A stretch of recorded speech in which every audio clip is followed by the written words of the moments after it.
Hey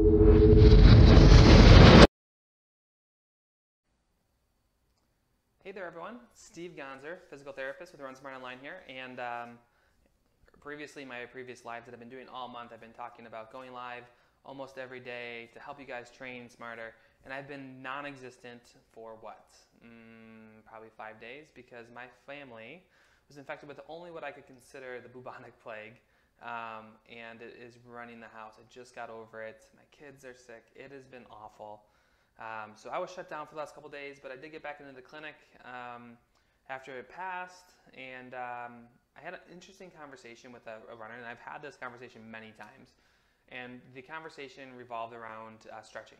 And she came in, she talked about, this is a runner over 40, that's generally who I work with, are runners over 40, and she was dealing with some cramping and some pain in her hamstrings, and she kind of started off the conversation. I like to let people go through and kind of tell me what's going on, and she said, I just think I need to stretch more, and that's what kind of one of the things that triggered. I thought it would be a great conversation piece for you, because there's a lot of people that think they need to stretch more, or they should be stretching, and I want to show you some really cool stuff, because I think if you understand the fact that maybe you don't really need to stretch, maybe you just need strength, and that's a key thing for a lot of people. I'm actually going to pull something up here quick.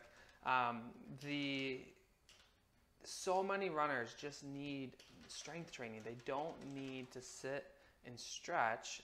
Certainly some do, but this was not one of those runners, and this is kind of pertains a little bit more to females, but it's good for everyone to hear. Let me see if I can get this to work. So I want to look at the running motion and talk you through things, because if you're thinking about stretching, you have to ask yourself, should I be stretching that specific area?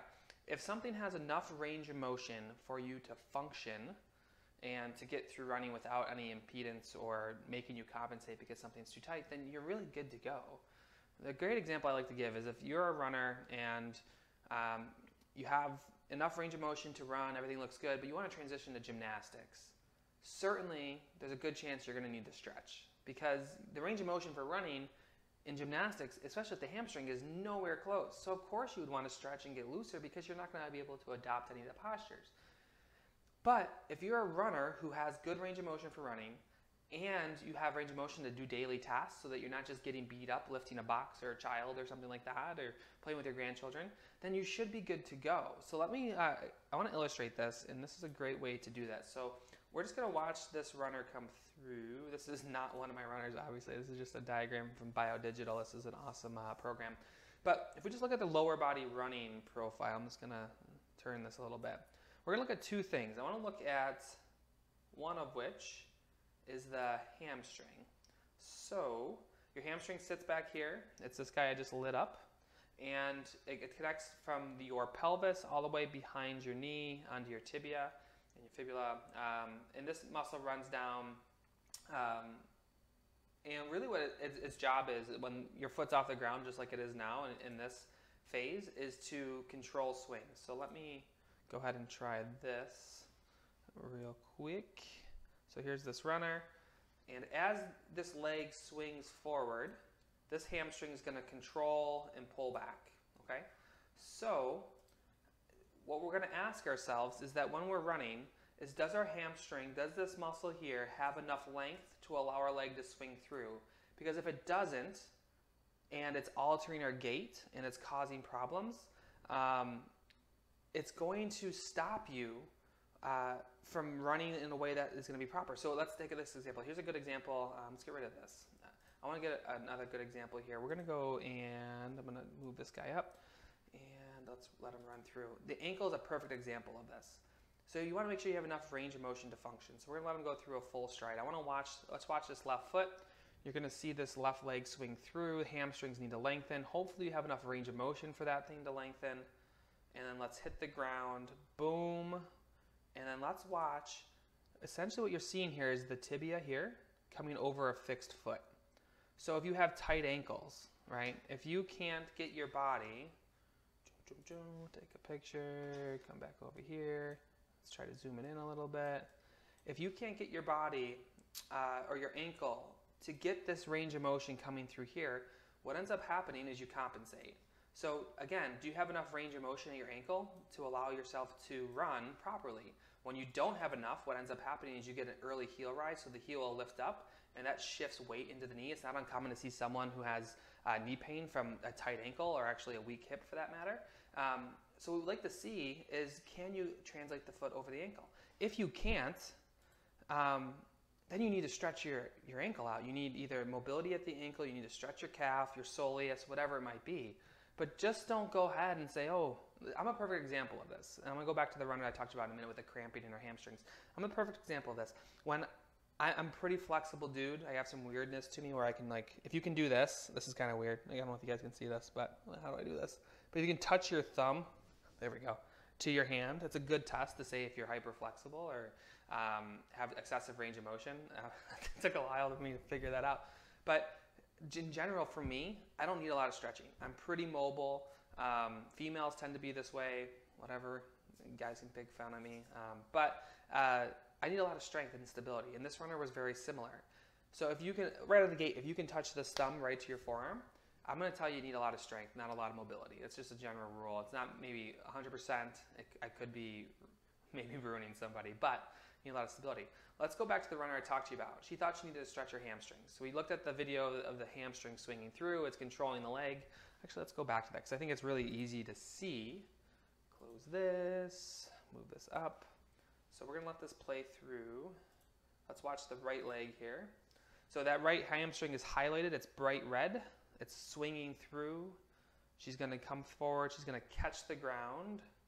Boom. Heel strike, whatever. And now what the hamstring is going to do is it's going to activate. So this muscle is going to activate with your glute and pull through and pull this leg underneath you. So think of right now, hamstring, hamstring, glute, glute, glute, hamstring, hamstring, hamstring, glute, glute, glute, glute, glute, glute. And then you shift towards glute as you go towards push off, glute and quad towards push off. So what ends up happening, think about that for a second. If you're trying to run and that hamstring and glute are pulling you towards your destination and one of them is weak, usually the glutes, what happens? The hamstring overworks, the hamstring cramps, the hamstring gets injured. So don't think of this as something that you need to stretch your hamstrings because they feel tight when they're running. They're probably screaming and they're tight because they're having issues from other areas. They're picking up the slack for some slackers. And usually that's the glutes. So when you're looking for strength training, I talked about this in the past, you don't want clamshells, you don't want leg lifts, you want stuff that looks like running. Real quick, I'll go back to this. I should probably stop going off this. I'm using it so much. Look at this running posture. I'm going to go ahead and go forward. Speeding up a little bit here. This is the perfect posture right here. This is our figure 4 posture. So let's just go ahead to the front. You can see from the front, you can see from the side, you can see from the back. This is exactly, I'm losing control over him, her, whatever. Anyways, this is the posture that you want to adapt. Single leg on the ground, strengthening around this, and allowing your leg to get stronger in this position. This does not look like a clamshell, blah. It does not look like a leg lift. What it looks like is a lot of strengthening with your foot on the ground. So this is how we do it here at Run Smart Online. We have this couple programs in here that do it. If you're interested, there's a $1 trial in this, but I want to show you some of the exercises. Let's see if I can find some of them. This is our kind of our signature course. We have Base 3 Boot Camp and Base 6 Boot Camp. This is always a good one. This is called Butt Camp. I wouldn't say it's a favorite for people, but let me see if I can find weaker. Here's a great example. So I'm going to go back a little bit. This is a speed skater move. So maybe we can go to 4.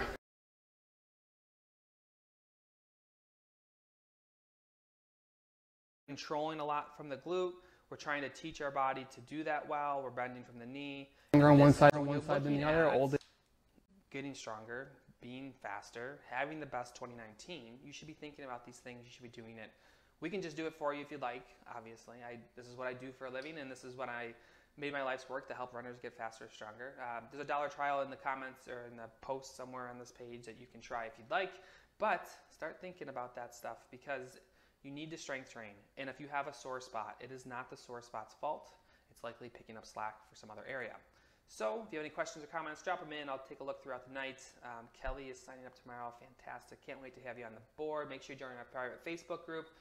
800 plus runners strong there who are going to help you along the way, including myself. So hope this helps. Have everyone have this is a sickness talking. I hope everyone has a good night, and hopefully I'll see you guys tomorrow well, and my family well, and bye.